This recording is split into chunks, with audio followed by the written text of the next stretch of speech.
Hello friends, કેમ છો બધા?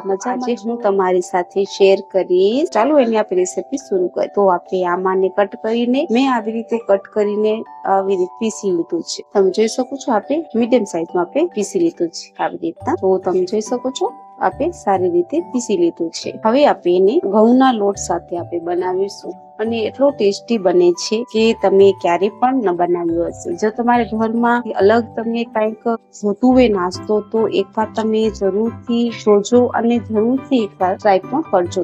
હવે એનામાં આપણે ચપટી જેટલી આપણે ઉમેરીશું એલાચી અને 1 ચમચી જેટલી આપણે લીધી છે શેલી ખાંડ. બધાને આપણે મિક્સ કરીશું.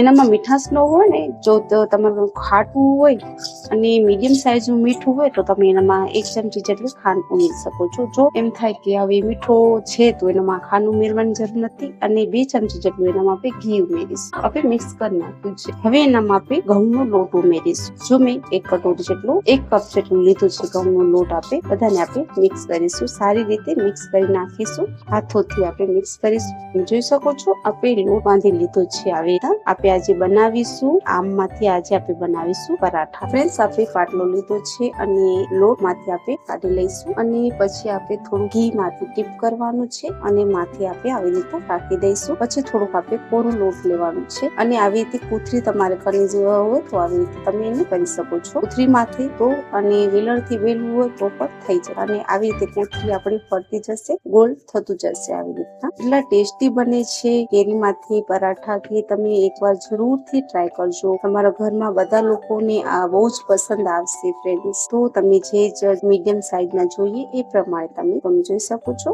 આવી રીતના હવે એને આપણે શેકી લઈશું. તો ફ્રેન્ડ્સ, આપણે તવોને ગરમ કરવા રાખી 1 ચમચી જેટલું આપણે અને કોથળીને આપણે કાઢી લેવાની છે માથેથી આવી રીતના. તો આવી રીતે કોથળી નીકળી જશે, તમે જોઈ શકો છો. અને આપણે ધીમી આંચે શેકવાનું છે. આવી રીતે આપણે એક બાજુ શેકી લઈશું, પછી આપણે બીજી બાજુ શેકવાનું છે અને થોડુંક આપણે ઘી ઉમેરીશું. એનાથી બહુ જ ટેસ્ટી સ્વાદ આવે છે અને એની આપણે પલટાવી નાખીશું. આવી રીતના તમે જોઈ શકો છો બાજુ આપણું સારી રીતે પાકી ગયું છે. તો તમે જોઈ શકો છો ફ્રેન્ડ્સ, બિલકુલ તૈયાર થઈ ગયું છે. એટલા ટેસ્ટી અને એટલા સ્વાદિષ્ટ બને છે. તો એકવાર તમે જરૂરથી ટ્રાય કરજો.